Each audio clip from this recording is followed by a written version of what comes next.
අද අපේ ටොපික් එක තමයි history of coffee. ඒ කියන්නේ කොෆී වල ඉතිහාසය. හරි අපි දැන් කොෆී වල ඉතිහාසය ඩිස්කස් කරලා බලමු. හරි. කොෆී වලට සම්බන්ධ ජනප්‍රවාද ගොඩක් තියෙනවා. අපි ඒ අතරින් ජනතාව අතර ගොඩක් ප්‍රචලිත වූ ජනප්‍රවාද කිහිපයක් ඩිස්කස් කරලා බලමු. කෝපි වල හිස්ටරි එක ගැන කතා කරද්දී ගොඩක් ප්‍රසිද්ධ කතාවක් තමයි කල්දි කියන එළු පාලකයාගේ කතාව. ජනප්‍රවාදවල සඳහන් වන ආකාරයට 9 වන සියවසේදී තමා මේ කල්දි කියන එළු පාලකයා ජීවත් වෙලා තියෙන්නේ. එක් දහවලක කල්දි දකිනවා ඔහුගේ එළුවන්ගේ අසාමාන්‍ය හැසිරීම් රටාවක්. දින කිහිපයක් ඔහු මේ ගැන අධ්‍යයනය කරනවා. ඒ කියන්නේ මේගොල්ලෝ වෙනදාට වඩා ශක්තිමත්, දුවනවා, පනිනවා, මෙන්න මේ දේවල් නිසා තමයි මේ අසාමාන්‍ය හැසිරීම් රටාව මෙයා දකින්නේ.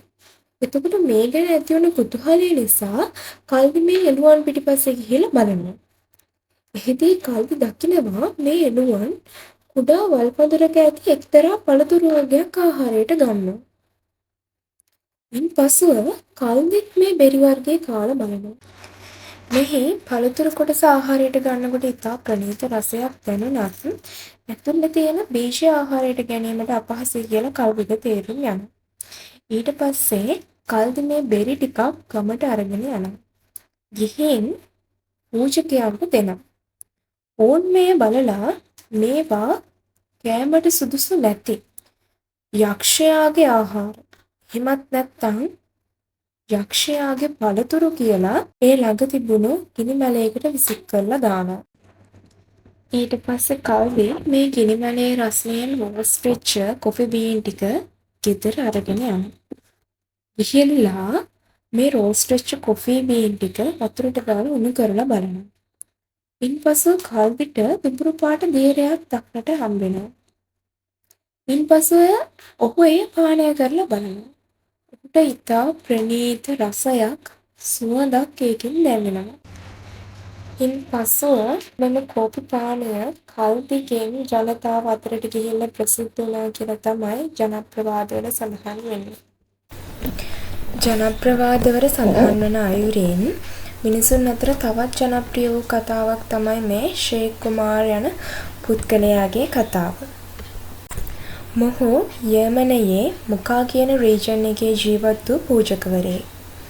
මොහුගේ රැකියාව වෙලා තිබුණේ යාඥා කිරීම මගින් අසනීප වූ පුද්ගලයන් සුව කිරීම. මොහු මේ ආකාරයට මොහුගේ රැකියාව සිදු කරමින් ඉන්න අතරතුරේදී යම්කිසි කාරණාවක් නිසා රජය විසින් තීරණය කරනු ලබනවා මේ පුද්ගලයාව යෙමන් වල මෝකා වලින් පිටුවහල් කළ යුතු බවට. ඉතින් මෙන්න මේ කාරණාව නිසා මොහුව කාන්තාරයක් වගේ ප්‍රදේශයකට පිටුහල් කර දමනවා. ෂේක් කුමාර් බඩකින්න මේ කාන්තාරේ ඉන්නකොට එක්තරා ගල් ගුහාවක් තිබුණු ස්ථානයකදී මේ ෂේක් කුමාර් දැකලා තියෙනවා කෝපි පඳුරක් තියෙනවා. ඉතින් මේ ෂේක් කුමාර් මේ පඳුරෙන් ගෙඩි කඩාගෙන කාලා තියෙනවා. නමුත් ඒ කනකොට තේරිලා තියෙනවා පළතුරු කොටස විතරයි කන්න පුළුවන්, ඉතිරි කොටස කන්න බෑ. ඉතා ඝනයි සහ තිත්ත ස්වභාවයෙන් යුක්තයි කියලා. සුව ෂේක් කුමාර් ගිනි මැලයක් ගහලා මේ කෝපි බීජ ටිකක් දාලා අරගෙන කාලා බලනවා. ඒත් ඊටත් වඩා තිත්තයි සහ හයියයි කියලා ෂේක් කුමාර්ට තේරෙනවා. ඊට පස්සේ වතුර ටිකක් දාලා උණු කරලා බලලා තියෙනවා. ඉන්පසුව එයින් ඉතා ප්‍රණීත රසයක් සහ සුවඳක් ලැබිලා තියෙනවා. ෂේක් කුමාර්ට තේරිලා තියෙනවා මෙය බොන්න සුදුසු තත්වයේ තියෙනවා කියලා. ඉතින් මේ කෝපි පානය කරලා ෂේක් කුමාර් කාන්තාරයේ නොමැරී ජීවත් වෙලා ඉඳලා තියෙනවා. ඉතින් මෙන්න මේ කාරණාව ආරංචි වෙනවා යෙමන් වල මෝකා ප්‍රදේශයට. මිනිසුන් කල්පනා කරනවා ෂේක් කුමාර් තාමත් කාන්තාරයේ නොමැරී ජීවත් වෙන නිසා මොහුට විශේෂ ශක්තියක් ඇති කියලා. ඉන්පසුව ෂේක් කුමාර්ව නගරයට කැඳවලා ශාන්තුවරයෙකු ලෙස නම් කරලා ෂේක් කුමාර්ගේ වැඩ කටයුතු කරගෙන යන්න ඉඩ ලබා දීලා තියෙනවා. මෙන්න මේ කතාවෙන් පසු මිනිසුන් කෝපි පානයට පුරුදු වුණා කියලා ජනප්‍රවාදවල සඳහන් වෙලා තියෙනවා. ওই විදිහට අපි කොෆි ගැන කතා කරගෙන යද්දී මුල්ම written evidence එක, ඒ කියන්නේ මුල්ම ලිඛිත සාක්ෂිය හම්බෙලා තියෙනවා 15 වන සියවසේදී ජර්මනියෙන්. මොවුන් පල්ලිවල ඔවුන්ගේ නොයෙකුත් යාතිකා ආගමික වැඩ කටයුතු රාත්‍රිය පුරා සිදුවනකොට නිදි වර්ජිතව වැඩ කිරීමට සිදුවන විට නිින්ද යාම අඩු කිරීමට මෙම කෝපි පානය භාවිතා කළා කියලා ලිඛිත සාක්ෂි හමු වෙලා තියෙනවා. එහෙත් 9 වන සියවසේ කෝපි සොයාගත්ත කියලා ලිඛිත සාක්ෂි තිබුණත් ජනප්‍රවාදවල සඳහන් වන ආකාරයට 9 වන සියවසේදී කෝපි සොයාගෙන ඇති බවට තමයි බොහෝ දෙනාගේ පිළිගැනීම වෙලා තියෙන්නේ. 16 වන සියවස වෙනකොට කෝපි ජනප්‍රියත්වය රටවල් අතර පැතිරෙන්න අරගෙන තිබුණා. මේ අතර තුර්කිය, ඇෆ්‍රිකාව යන රටවල් ප්‍රධාන තැනක් අරගෙන තිබුණා.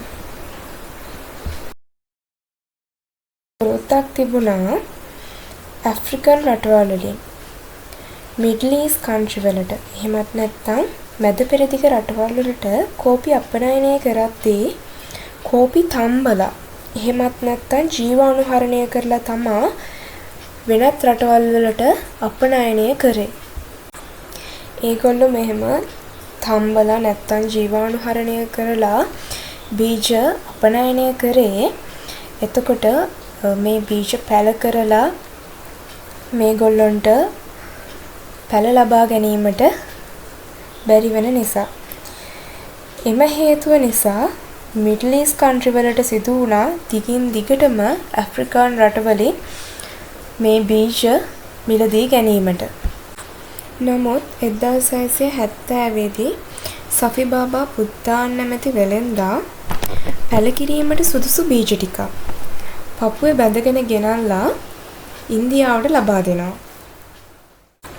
මෙන්න මේ සිද්ධියෙන් පසුව, ඒ කියන්නේ 1670 පසුව ඉන්දියාවේ කෝපි වගාව පටන් ගත්තා කියලා සඳහන් වෙනවා.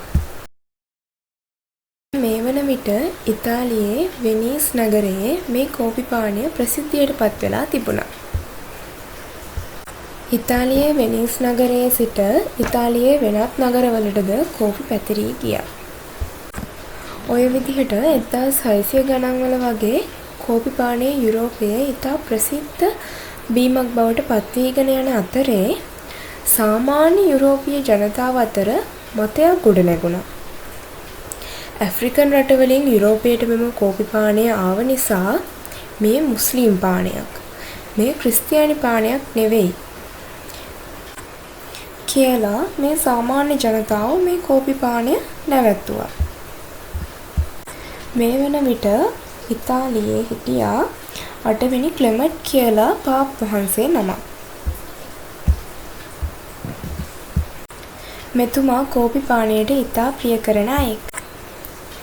මේ 8 වෙනි ක්ලෙමට් කියන පාප් වහන්සේ මේ කෝපි පානය බෞතිස්ම කරනු ලැබුවා. ඊට පස්සේ මේ විරෝධතා නැති වෙලා ගියා.